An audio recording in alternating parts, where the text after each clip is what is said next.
Bonjour humanité, bonjour Afrique. Aujourd'hui est mercredi 12 février 2025. Il est 8h13 du matin. Bon, je n'ai pas eu le temps d'approfondir la situation parce que on ne peut pas tout faire en même temps. Mais j'ai vu qu'il y a eu une attaque meurtrière au Mali, à Gao, aux alentours de Gao. Je ne sais pas exactement si ce sont des populations ou ça a été une embuscade contre des militaires de retour d'une patrouille, je sais pas quoi. Dans tous les cas, 50 morts, il paraît. Je vais vérifier tout ça en lisant tous les messages qui me sont arrivés du Mali. Cependant, au Congo, la situation est sous nos yeux. On demande aux Congolais d'aller aux négociations. Pour aller négocier avec qui? Avec le problème? Non, nous, on doit résoudre le problème. On ne peut pas nous demander de négocier avec nos bourreaux. Ce n'est pas possible. Personne ne peut accepter ça. Après 18 millions de morts, tout le chaos que vous avez semé dans ce pays, tous les enfants d'Afrique qui sont tombés, dont leurs femmes, leurs mamans, leurs enfants, leurs cousins, leurs amis seront orphelins. Le massacre perpétré au Congo. Vous nous demandez d'aller nous asseoir pour discuter avec je ne sais pas qui. Mais ces gens-là, moi je me dis, ça c'est des démons, c'est pas des êtres humains. C'est de la démonologie. Je ne sais pas quelle expression. Moi je ne comprends pas. Je ne comprends pas pourquoi jusqu'aujourd'hui toute l'Afrique ne s'est pas levée. Je ne comprends pas. C'est pas qu'aujourd'hui les Africains ne comprennent pas. Ils comprennent bien. Les Africains ont tout compris, surtout la nouvelle génération. Pourquoi nous n'arrivons pas à nous soulever dans tout le continent?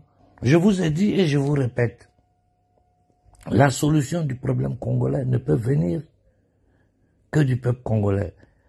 Quand aujourd'hui nous savons que juste avant les attaques, l'OEZ a fait de gros financements au Congo. Quand je vous dis, je connais les rapports de Kilombo avec la CIA. Parce que quand il dit USAID, tout le monde sait que c'est la CIA. Et les ONG de cette entité démoniaque-là sont versés partout au Congo, les gens ne savent même pas. Les médias, allez voir qui finance. Regardez derrière, vous allez voir la vérité. Là, aujourd'hui, même les personnes de bonne volonté, c'est-à-dire les Congolais honnêtes, tout un peuple ne peut pas être malhonnête. Quand je dis ça, dit toute la classe dirigeante d'un peuple ne peut pas être malhonnête. Il y a des bons dedans. Mais si les mauvais sont plus nombreux que les bons, ça crée un problème. Et les bons, pour qu'ils puissent agir là, il faut que le peuple se mette sur pied. Vous pensez que dans l'armée congolaise, il n'y a pas des gens qui sont capables des Congolais, des vrais fils du Congo, capables de renverser la table, prendre le pouvoir et donner une direction claire à la politique congolaise. Mais si on sauve le Congo, on a sauvé toute l'Afrique de l'Afrique centrale. C'est ça que tout le monde doit comprendre. Si le Congo se soulève, vous allez voir que dans tous les autres pays, les gens vont se soulever. Parce que c'est la même réalité, c'est la même vérité. Ils ont transformé l'Afrique à des colonies en camps de concentration. Mais demandez-vous pourquoi au Mali, on ne peut pas avoir l'eau potable. Pourquoi au Mali, on ne peut pas avoir l'électricité. Ça là, c'est pas parce que les militaires ne veulent pas donner l'eau ou l'électricité aux Maliens. C'est parce que quelque part c'est bloqué, quelque part c'est empêché. Et les raisons pour lesquelles ils n'ont pas les couilles de sortir pour dire ça aux Maliens. Il y a quelqu'un qui nous empêche d'avoir l'eau potable, l'électricité, les hôpitaux. C'est qui? Ce sont les mêmes qui disent qu'ils nous financent. Et le système de financement occidental, là, aujourd'hui, tout le monde connaît. Ils appliquent ça ici en Occident, ils appliquent ça partout à échelle globale. Endetter les peuples pour les tenir en esclavage économique. Mais au moins ailleurs sur le continent, les gens ont le minimum vital. Mais regardez nos conditions. Vous pensez que nos enfants qui montent dans les bateaux là, ils sont fous? C'est parce qu'ils sont désespérés. Une jeunesse désespérée. Des centaines de millions de jeunes Africains désespérés. Et les premiers responsables sont les politiciens. Les premiers responsables, c'est la classe dirigeante africaine. Regardez des petits pays comme le Venezuela, ils résistent. Cuba résiste. Il y a des pays qui résistent depuis 100 ans. Nous, on dit, bon, on va collaborer avec eux. Après 100 ans, j'ai dit après, depuis les forces d'indépendance à aujourd'hui. Ça fait près d'un siècle. Faisons le bilan. Ça, je m'adresse aux hommes politiques. Faites le bilan. Combien de milliers de milliards depuis 100 ans ils disent qu'ils ont déversé sur l'Afrique? Où sont les résultats? Où sont les résultats? On peut dire tout ce qu'on veut des Chinois, hein. On peut dire tout ce qu'on veut d'eux. Mais regardez en 2 décennies le résultat du travail des Chinois en Afrique. Regardez vous-même, honnêtement réfléchissons. Regardez l'aide que la Russie a toujours donnée aux Africains. Depuis la lutte des indépendances à aujourd'hui. Les Russes ne sont jamais venus chez nous pour nous coloniser. Et n'importe qui vient en Afrique, si tu trouves des dirigeants qui ne pensent qu'à remplir leurs poches, qui sont toujours prêts à prendre les pourcentages, parce que c'est ça l'Afrique. Tu vas corrompre parce que tu vas prendre les matières premières moins chères. Tu vas dévaster le territoire, l'écosystème, personne ne peut rien te dire. Parce que le dirigeant, le président et toute la bande qui suit après, chacun a pris sa part. Ça est dans le compte chiffré ici. Les familles vivent en Europe dans des villas de luxe. Ils arrivent, ils louent des hôtels pour 1 semaine, 2 semaines. Du pacha, eux, les dictateurs africains se déplacent avec un monde derrière eux, des avions privés à droite, à gauche. Surtout la Suisse qu'ils adorent, Miami. Hein? Les enfants sont à New York, à Washington, à Paris, à Londres. Les enfants d'Afrique sont dans des bateaux. Ou au front en train de combattre pour des salaires de misère. Et partout, tu regardes le salaire des députés, des ministres, des trucs. Ils n'ont même pas honte. Ils n'ont même pas honte. L'eau potable en Afrique, on ne peut pas avoir. Et quand ils tentent d'alerter les gens, si ce qui est en train de se passer, ils sortent, ils t'attaquent. Ils t'attaquent parce qu'ils prennent des enveloppes. Ce qu'on appelle les activistes alimentaires. Et il y a certains parmi eux qui sont même pas conscients de ce qu'ils font. C'est-à-dire, ils sont dans le show, ils se jettent dedans. Tout le monde fait ça, j'ai fait aussi. Moi, j'ai vu des gens dire que, on m'envoie une vidéo, j'ai regardé, j'ai dit, mais c'est pas possible. On peut pas arriver à ce point-là. Des gens dire que Benzin est un enfant abandonné qu'ils ont envoyé à 4 ans à Paris, dans une maison de, je sais pas, n'importe quoi. Mais moi, je parle tous les jours avec la maman de Benzin. Et ça, là, on est dans ce show-là, pendant que, à Gao, ils attaquent nos militaires, ils attaquent nos populations. Nous savons quelle est la situation à la frontière du Mali. Quand il y a quelque chose qui ne va pas, il faut que nous en parlons. Il faut sonner l'alerte avant que ça ne soit trop tard. Depuis les indépendances, qu'est-ce qu'on n'a pas subi? Mais en ce moment, le peuple était dans l'ignorance. Aujourd'hui, où il y a une jeunesse aussi informée, prête à se lever, pourquoi rien ne bouge? C'est à la tête des camps de concentration. C'est là le problème se trouve. C'est pas le peuple africain. Parce que ce qui s'est passé à Gao, si on dit on va se lever contre les Occidentaux, les dirigeants maliens vont nous empêcher de le faire. C'est des gens qui sont tombés. C'est des familles qui sont en deuil. C'est des enfants qui vont devenir orphelins. Des mères qui vont devenir orphelines. Et ça ne sera pas la dernière attaque. Tout le monde au Mali sait que ça ne sera pas la dernière attaque. Tout le monde en Afrique savent que, tous les Africains savent que ça ne va pas s'arrêter. Au contraire, ils sont en train de tracer tout leur plan quand ils regardent la situation au Soudan, au Tchad, au Cameroun. Tu vois ce qu'ils sont en train de préparer. Si nous nous concentrons sur le Congo, l'AES, c'est parce que c'est des situations d'émergence. Pourquoi je ne critique jamais, je ne critique pas Ibrahim Traoré? Parce que je sais que malgré toutes les... Moi, je connais le système. Je dis, c'est contre des démons que nous combattons. Nous combattons contre le diable. Je sais ce que ces gens-là subissent. Je sais les pressions qu'Assini subit. Vous pensez qu'on n'est pas conscient de ça? Vous pensez que Assini n'a pas envie que les Maliens aient l'eau potable ou bien qu'ils aient l'électricité? C'est sa fierté à lui. C'est parce que quelque part c'est bloqué. Ils sont menacés. Ils sont manipulés. Même si j'attaque Assini, je vous ai dit, allez regarder mes anciennes vidéos. Moi, là, c'est la cohérence que je respecte dans un homme. Aujourd'hui, je l'attaque de façon violente. C'est pour l'obliger à redresser la barre. Si vous allez regarder mes anciennes vidéos, moi je disais, quand vous regardez les yeux de ce garçon-là, c'est un garçon honnête. Il s'est retrouvé dans cette situation-là et il n'a pas été capable de la gérer parce qu'il est entouré de vautours. Je parle même pas des militaires. Hein. Ce qu'on appelle la classe politique malienne. Ce qu'on appelle l'intelligentsia malienne. Les 80% sont pourris. Mais ce n'est pas leur faute parce qu'ils sont nés, ils ont grandi dans un paradigme colonialiste. Donc mentalement, c'est des gens qui sont formatés. Et puis il faut jamais oublier, les 99% sont corrompus. L'Afrique, c'est un territoire de corruption. Et ça, c'est un système occidental.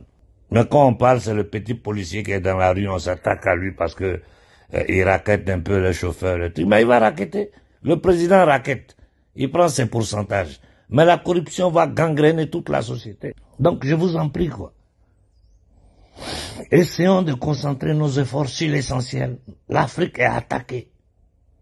Et le programme global, vous devez comprendre une chose. Si vous voyez souvent, je regarde même nos anciens dictateurs, tout ça, ils me font, j'ai de la compassion plus que de la colère vers eux. Ma colère est passée. Aujourd'hui, j'ai de la compassion pour eux. Parce que je sais comment le système fonctionne. Ou tu manges, tu nous laisses manger, ou bien on t'élimine. Et quand des gens se retrouvent devant ces dilemmes-là, ils pensent à leurs intérêts. Ok, d'accord, mangez. Moi aussi, je vais prendre ma part. Je peux pas faire autrement. Là, on rentre dans l'égoïsme, dans l'instinct de survie que n'importe quel être humain a. Mais quand tu te trouves à des postes comme ça, là, il faut que tu comprennes que toi, ta vie appartient à ton peuple. Que si le peuple t'a mis là, le peuple te met dans des privilèges, le peuple te suit, tu dois être prêt à mourir pour le peuple.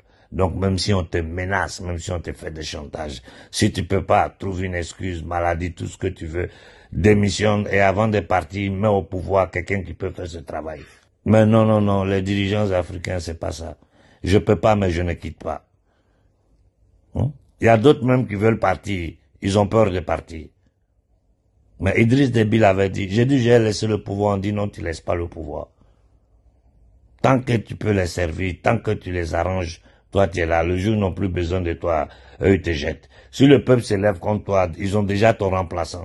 Et aujourd'hui nous avons toutes les preuves irréfutables que le plan de l'Occident aujourd'hui, dans le nouveau paradigme qu'ils veulent mettre sur pied, c'est la dépopulation de l'Afrique.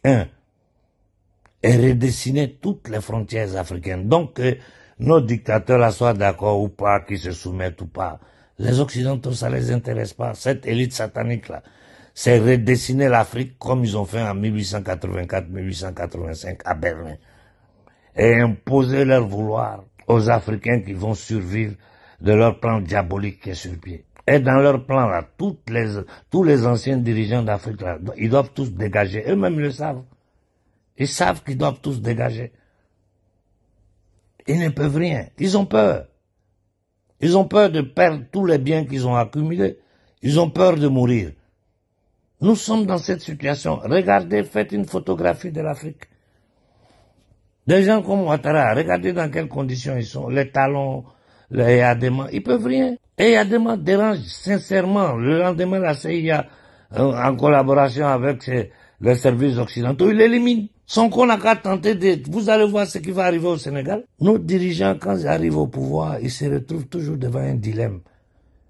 Je combats pour le peuple et j'ai beaucoup de chance, j'ai 80% de chances d'être assassiné. Ou bien j'essaie de négocier les carrefours, cependant ils continuent à piller, à voler, à massacrer, à déverser des maladies chez nous, à faire des expériences sur les peuples africains. Les Russes ont mis les documents dehors. Et comme je vous ai dit, je sais ce qui bloque la sortie du franc CFA. C'est un pays de l'AES qui est en train de bloquer ça. Parce que ce pays-là est sous pression. Il ne faut pas que ça vous étonne si dans quelques mois, vous entendez que certains pays de l'AES veulent renouer les relations avec la France. Ne soyez pas surpris. Mais nous y travaillons pour empêcher cela. Ce qui se passe en bas du rideau, on sait. Il y a des informations que j'ai même honte de dire en public. J'ai même honte de sortir en public. Et ce n'est pas le moment. Parce que ça peut mettre beaucoup de personnes en difficulté. Surtout au Mali. On n'a aucune haine. Mais vous pensez qu'on est dans une histoire où non, j'aime celui-là, je n'aime pas celui-là. Mais on n'a rien compris dans quelle situation nous sommes. Nous sommes en guerre. Notre peuple est attaqué. Et quand ils regardent la schizophrénie des dirigeants africains, l'Algérie, le Niger, le Nigeria, sont signe des accords, mais c'est... oh bon Dieu, oh bon Dieu. Hein? Le Sénégal qui va signer des accords militaires de lutte contre le terrorisme, la formation c'est normal, mais contre le terrorisme, le Mali et le Sénégal. Mais le Mali est dans une confédération. Si c'est le Burkina qui a attaqué le Sénégal, va pas agir. Soyons sérieux. Tout ça, c'est piloté par les Occidentaux. Tout ça, c'est piloté par les Occidentaux. Tant que les peuples africains ne se mettront pas sur pied, cette situation ne va pas changer. Regardez la guerre de communication qu'ils sont en train de nous mener. Ils ne font que mentir, manipuler. Sous nos yeux, nous, Africains noirs, on est en train de regarder ce qui se passe en Palestine. Mais ça doit nous donner la chair de poule. Et le même schéma qu'ils sont en train de faire en Palestine, c'est le même schéma qu'ils veulent faire au Congo. Et c'est le même schéma qu'ils ont tenté de faire dans le Sahel. Chasser les populations, occuper les terrains. Aujourd'hui, ici en Occident, il y a des journaux qui sont en train de faire la propagande. Et les Africains veulent tuer les Boéris, les Blancs d'Afrique du Sud. Du n'importe quoi. 80% des richesses de l'Afrique du Sud est aux mains aux Blancs, aux Boéris. L'Afrique du Sud, c'est chez eux. L'Afrique du Sud, c'est pas chez eux. Ils sont arrivés avec des armes. Ils ont massacré nos peuples. Ils ont occupé nos terrains avec la force. Jusqu'au point où vous voyez que ce n'était plus soutenable aux yeux. L'apartheid n'était pas soutenable aux yeux du monde entier. Ils ont utilisé Nelson Mandela pour faire croire que l'apartheid est fini. Mais aller sur le terrain pour voir ce qui se passe là-bas, merde. Nous avons hérité cette situation-là. Nous pouvons la gérer et vivre, quand je parle de l'Afrique du Sud, en harmonie. Mais on ne peut pas vivre en harmonie quand 80% des richesses est détenues par une partie de la société et le reste est dans la misère. Regardez la situation du Soudan. Ils ont commencé à bombarder en Somalie. On ne va pas faire le tour de la situation mondiale. On ne va pas rester là à répéter toujours la même chose. J'ai dit à Kinshasa, il y a 25-30 millions d'habitants. 10 millions se mettent sur pied. Ambassade de France, Angleterre, États-Unis. Personne ne rentre, personne ne sort. On coupe l'eau, courant. Téléphone, il n'y a pas de communication. Ils vont passer par satellitaire pour parler avec leur gouvernement. Et c'est filmé, c'est mis devant le monde entier. Nous sommes en situation de légitime défense, qui est un droit naturel. Nous sommes en situation de légitime défense. Et la seule façon de nous exprimer devant ces démons-là, c'est aller devant l'ambassade des États-Unis, c'est comme s'adresser directement au gouvernement américain. Parce que c'est territoire américain sur le sol congolais. De quelle diplomatie nous parlons? Et nous savons que des groupes armés sont en gestation encore. Nous le savons. Il faut vous lever au Congo le plus rapidement possible. Aujourd'hui, le monde entier a commencé à voir, à regarder, à entendre ce qui se passe au Congo. Tout le monde est curieux. Passez à l'action, s'il vous plaît. Je vous en prie, passez à l'action. Et tout ce que vous pouvez faire pour boycotter ces multinationales, pour les empêcher de travailler, faites-le. Pour empêcher de faire sortir les choses du pays, faites-le. C'est une question de survie. Et c'est le destin de toute l'Afrique centrale qui se joue au Congo, en ce moment. Et la solution peut venir de Kinshasa, pendant que dans l'est du Congo, nos frères Ouazalendo, les militaires dignes congolais, continuent de combattre. Bonne journée à tout le monde.